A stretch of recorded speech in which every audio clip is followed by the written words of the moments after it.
বাংলা ব্যাকরণে বলে আছে পদ। পদ 5 প্রকার, পড়োনি? বিশেষ্য, বিশেষণ, সর্বনাম, অব্যয়। অফ স্পিচ মানে পদ।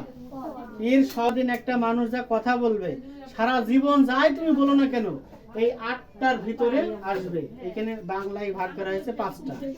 বুঝতে পারছো? দেখো, নাউন, পৃথিবীতে যত নাম আছে সব নাম এই নাউনের ভিতরে বোঝাবে। তাহলে নাম শেষ হয়ে গেল পৃথিবীতে, ঠিক আছে?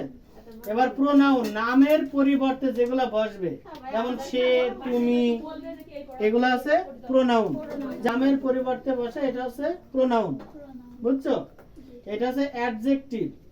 অ্যাডজেক্টিভ আছে, এর বাংলা আছে বিশেষণ, আর প্রোনাউনের বাংলা আছে সর্বনাম। ঠিক আছে? প্রোনাউনের বাংলা সর্বনাম, আর অ্যাডজেক্টিভের বাংলা আছে বিশেষণ। বিশেষণ তাহলে অ্যাডজেক্টিভ নামের দোষ গুণ, মানে এই যে রহিম করিম, রহিম করিম তো নাম, দোষ গুণ অবস্থা এইগুলা বোঝাবে আছে অ্যাডজেক্টিভ। যেমন আমি ভালো না খারাপ, ভালো হব নাই খারাপ হব, উঁচু নাই নিচু নাই খাটো, তাই না? এরকম দোষ গুণ থাকে না, মানুষের দোষ গুণ থাকে না, নামের দোষ গুণ থাকে না। মনে করে একটা কলা গাছ, ঠিক আছে? এই বিশেষ্য আর এই সর্বনামের দোষ গুণ বোঝাবে অ্যাডজেক্টিভ। বুঝতে পারছো? যেমন খারাপ, ভালো, ঠিক আছে? এবার দেখো ভার, এই নাম, নাম যা কাজ করবে, মানে আমরা যা কাজ কাম করব সারা জীবন সারা দিন, সেটাই হচ্ছে ভার। যেমন তুমি ভাত খাবা, মানে যেটাই নড়াচড়া বোঝায়, যেই কাজ যেটা করতে গেলে, ঠিক আছে? যেমন আমি ভাত খেতে গেলে আমার হাত নড়বে না, মুখ নড়বে না, এটা হচ্ছে কাজ, ঠিক আছে? মনে করি আমি পড়তে গেলে আমার মুখ নড়বে না, সাউন্ড বেরাচ্ছে না, এই যে আমি কথা বলছি, স্পিক, আমি যে কথা বলছি এটার ইংলিশ কি? স্পিক।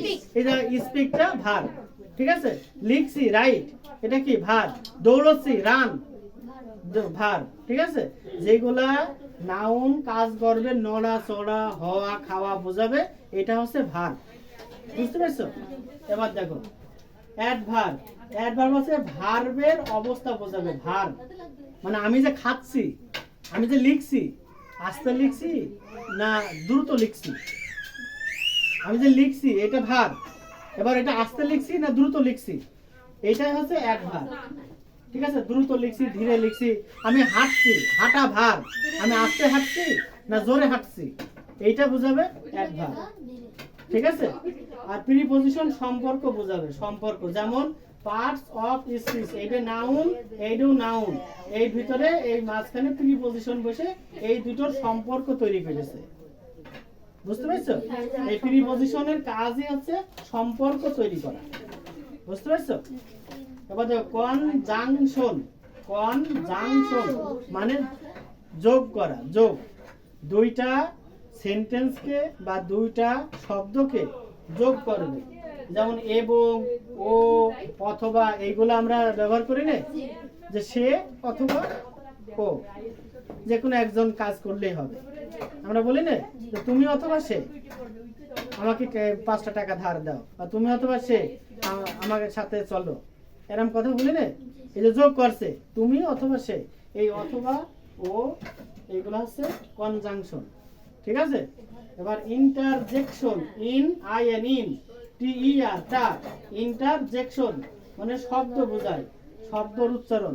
যেমন আনন্দ, হাসি, আনন্দ, তারপরে যে দুঃখ বোঝায়, এগুলাকে ইন্টারজেকশন বলে।